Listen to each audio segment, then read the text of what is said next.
Welcome back to our latest video and our first video this year, and we're starting it off with an absolute banger.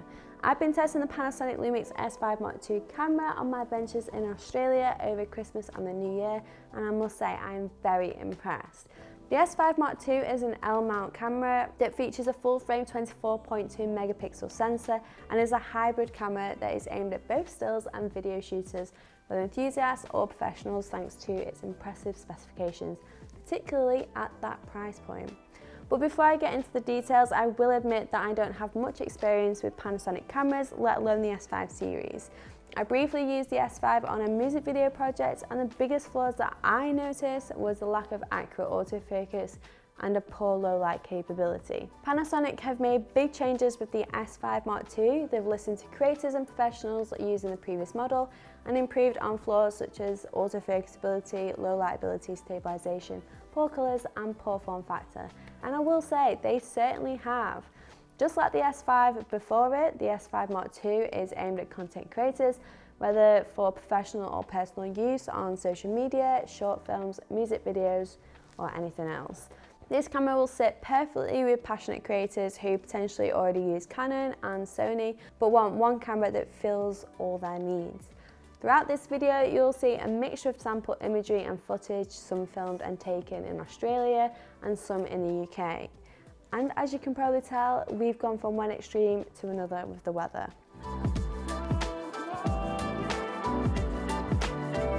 So what's new with the S5 II? Well, one of the most talked about features is the fact that Panasonic have finally embraced face detection AF with a new hybrid AF system combining both phase and contrast detect at up to 779 AF points. Contrast detection, which Panasonic have used up until now with their depth from defocus technology, is fine for stills and works really well, but it's problematic in video or for fast moving subjects, and you can't have a hybrid camera aimed at videographers with bad autofocus. This also enables 30 frames per second electronic shutter burst shooting mode with continuous AF.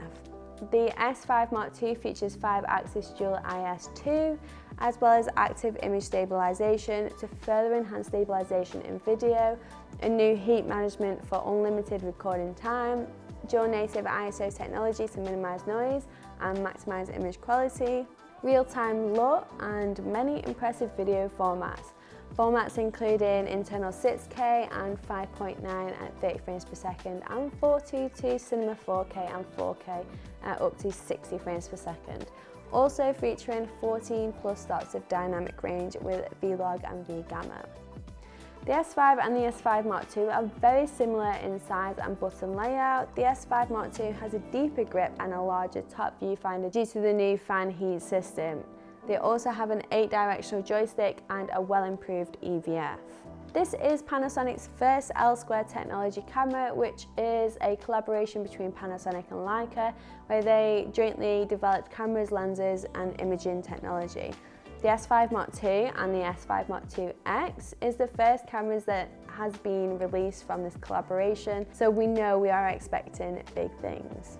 There's also a brand new processor and engine, and because of this, the Lumix S5 II can now deliver AFC burst shooting using the electronic shutter at 30 frames per second with the 24.2 megapixel resolution. I was quite impressed by this. The skateboarder was moving rather fast, but the camera kept up. With the sensor being faster, it should also minimise rolling shutter, but as you can see, the rolling shutter is still quite prominent. Compared to the S5, the rolling shutter has been improved, like I said, but it's still visible. This camera can shoot 96 megapixel ultra high resolution images, which is insane.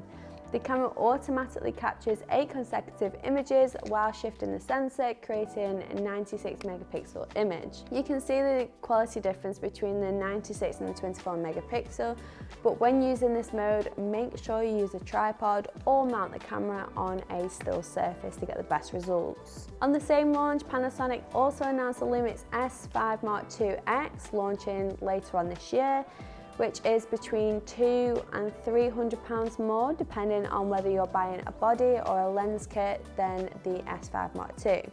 The cameras share most of the same features and the exact same body design. The S5 Mark II X is for content creators who need the next level of video features and may be worth the wait if your main use is producing professional video. The Lumix S5 Mark II X is capable of 5.8K Apple ProRes recording to SSD via HDMI or USB and all intra recording. Additionally, the S5 Mark II X can support Apple ProRes RAW video output to Atomos. It also supports wired and wireless IP streaming and USB tethering. So if these features are a must for you as a creator, then the wait will be worth it. If you're more of a hybrid shooter that can settle for the 6K or the cinema 4K that the S5 Mark II provides, then the S5 Mark II is the camera for you. Not that settling with the 6K is a bad thing, of course. Both cameras have dual native ISO technology, which basically means the highest and the lowest native ISO doesn't require a change in the voltage to the sensor and can deliver the best image quality. For the S5 Mark II, it is ISO 100 and ISO 640 in the standard color profile. In Vlog, it's ISO 640 and ISO 4000. This minimizes noise and maximizes image quality from low to high sensitivity. The S5 Mark II has a couple new features such as the real-time pan, tilt and zoom, shear overlay in video and photo, time-lapse in video with the 4K 60 and 50p, colour shading compensation and vertical video shooting for those wanting to create content for social media. The new camera uses a new phase hybrid AF system combining PD AF with contrast detect AF. Now fast and dependable, so they say, and providing the 779 area metering. The new system can detect target subjects in difficult conditions such as low light and backlighting, and once locked on, will remain tracking them even with other moving objects in the frame. This has changed the autofocus game with Panasonic because none of their previous cameras featured phase detection, so this is pretty big. The precision and accuracy of the focus on the S5 Mark II is incredible compared to its predecessor. This was pretty evident when videoing a bunch of quad bikes across the sand dunes. I set the autofocus to track subject and tapped on one of the quad bikes and the camera did the rest. The camera marks your tracking point with the yellow box, which makes it very easy to follow, especially when there's more than one of the same subject. There's a locked on function that allows you to lock on focus on your subject by hard pressing your shutter button. This means anything that obstructs the view between your subject and the camera, the focus won't change.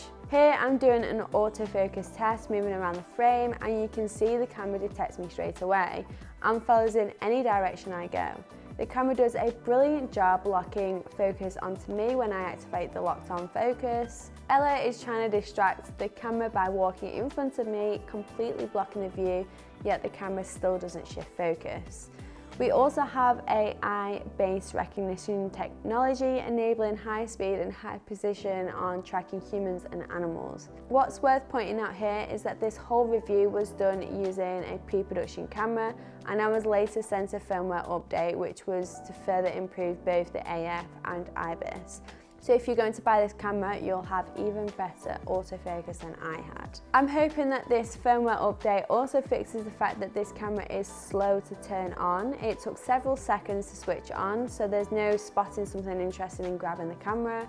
If you're hoping to capture things on the move, then you'll need to keep your camera turned on.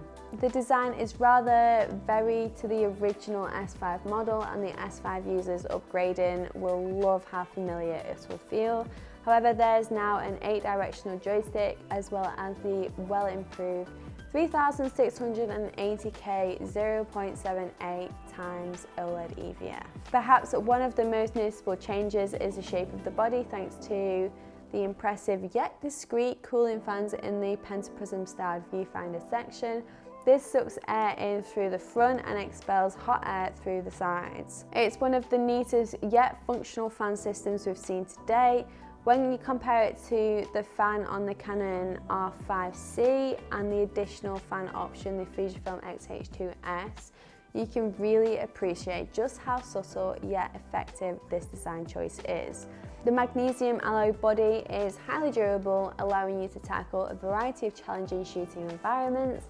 Panasonic claimed that the camera is dust and splash resistant, but I couldn't tell you to what extent, as Panasonic don't IP rate their cameras.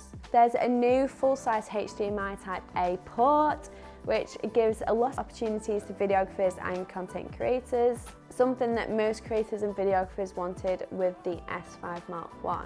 But just to note that if you do use the HDMI, then it will restrict the rotation of the LCD screen. As well as that, there's the two UHS 2 SD card slots for faster readout speeds. I did experience some buffering issues when using the 30 frames per second high burst shooting mode, especially when tracking a fast moving subject, but I don't know whether that is down to the card I was using or the camera, so I'd have to do some more testing another time. I've done a side-by-side comparison between the previous and most recent model of the S5 series. The size isn't a massive difference, but the Mark II is slightly larger due to the internal fan above the viewfinder, which if you think about it is pretty smart. And the grip is deeper, which sits more comfortably in my hands, but besides that, it's pretty similar. The battery is the same as the previous model. The battery life didn't alarm me at all during shooting, but I must admit I wasn't doing any extensive shooting in high codecs. I was primarily shooting stills. When I headed to the local park to thoroughly test all the features, again the battery held up absolutely fine and it didn't alarm me at all. If you wanted other alternatives for a longer battery life, then Panasonic also offered the DMW BG-S5 battery grip, which is sold separately. Now moving on to my favourite part, the video features. We have full frame 6K 3x2 420 10-bit in 30, 75 and 24p, as well as full frame 6K 17x9 420 10-bit and 5.9K 16x9 420 10-bit, both in 30, 25 and 24p. Now moving on to the Cinema 4K and 4K formats, we have Cinema 4K 17x9 422 10-bit and 4K 16x9 422 10-bit in 30, 25 and 24p. Then lastly, of the full frame codecs, we have Full HD 16x9 422 10-bit with frame rates up to 120p. In APS-C, we have Cinema 4K and 4K 422 10-bit in frame rates up to 60 frames per second, and Full HD 422 10-bit with frame rates up to 120 frames per second. And with the new fan on the top of the camera, there is now an unlimited recording time, well, until the battery dies or the SD card fills up. Panasonic have listened to the feedback on the S5, and they've also included another system frequency, which now supports global video production. This is the 24Hz cinema frequency, along with the 59.94Hz NTSC and 50Hz PAL. It features both V-Log and V-Gamma, providing even more dynamic range around 14 plus stops. This is great for capturing the widest range between darks and highlights, so difficult lighting situations are less of a concern. You have more for editing possibilities in post-production, as well as useful for color grading, as you'll see from our examples.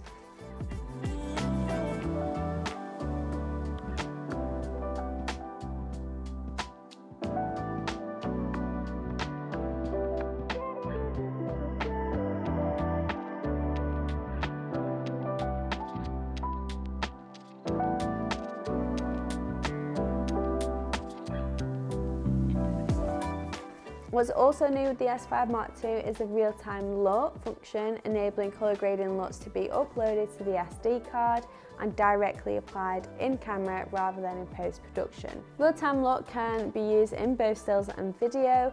When using it in stills, the LUT is burnt into the JPEG but not the RAW file, so you still have flexibility on your creative edit. In video, the LUT is burnt into the footage, eliminating that step in post-production workload. One feature that really impressed me was the 5-axis in-body image stabilisation. This, hands down, has been improved from the previous model. The normal and panning IBIS doesn't crop into your frame, and it's just very, very good. As I said earlier, the version of the camera that I was using was upgraded further before release as well. Stable footage is an absolute must for content creators and videographers. I do a comparison with the IBIS and then no IBIS, but then on a gimbal, and see how stabilized it really is. There's also E-stabilisation, Boost IS and anamorphic IS, which involves a small crop on your footage as seen here.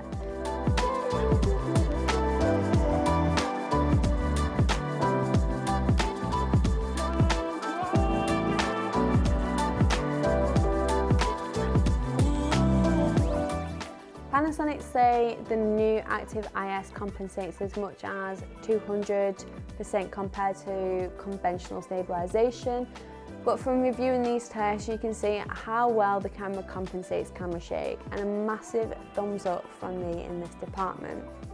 The Lumix S5 Mark II now has 4-channel 48 kHz or 96 kHz 24-bit recording, possible when an XLR microphone adapter DMW XLR1 is attached. This attachment is sold separately and there's a link below for that. Having 4 channels gives you more flexibility when shooting outdoors when there's multiple audio sources present. With the built-in mic, there's 2-channel 48 kHz 24-bit recording and 2-channel 96 kHz 24-bit high-resolution recording with an external mic. There's a DMW XLR1 microphone adapter that is available to purchase for $329, which allows you to capture high-quality stereo sound. And again, there's a link below for that, as well as everything else that I've covered in this video. When I was in Australia with minimal kit, I used the Wi-Fi and Bluetooth feature to send photos via smartphone. This was such an easy experience. All I had to do was download the Lumix Sync app and follow the instructions from the Bluetooth tab in the settings of the camera. On the same app, you can also update any firmware updates as well as control your camera through the app, which is perfect for singular shooters, especially when recording videos solo. The S5 Mark II body only retails for $1999. You're getting a lot of camera for your money here. This is £400 cheaper than the Sony a7 IV right now, which is a hybrid full frame camera at a similar level. In fact, for the same price as the Sony a7 IV body, you can buy an S5 Mark II with 2 lenses in a kit. Purchase it with the Lumix S20 to 60mm f3.5 to 5.6 kit lens for $2299, or add on an S50mm f1.8 lens to the kit for $2399. Can we just talk about what a bargain this twin lens kit is? The S50mm f1.8 lens currently retails for $429, and you can get this ideal prime lens in a kit for just £100 more. This is the perfect kit for someone getting started with the Lumix S system, and ideal for target market of content creators too. Also available for pre-order is the Lumix S5 Mark II X. For the body, it is launching around $2299. With the 20 to 60mm kit lens, it will be $2499, and with the added 50mm, it will be $2599. And that wraps up today's video. What do we think of the new S5 Mark II and the S5 Mark II X? Will you be ordering one? Have you already got one? Well, let's just say this, I'm very impressed with what this camera has to offer. I will admit it took me a while to get used to it with not being a Lumix user, but once I spent a couple of shoots with it, I certainly started to enjoy it, and I really enjoyed the results I got. If you enjoyed this video, then please do give it a thumbs up and subscribe to our channel. Don't forget to check out our shorts and other social media platforms like TikTok and Instagram, because we are quite active over there as well. As always, if you have any questions, then comment away down below and we'll get back to you as soon as possible. Thanks for watching, and we'll see you very soon.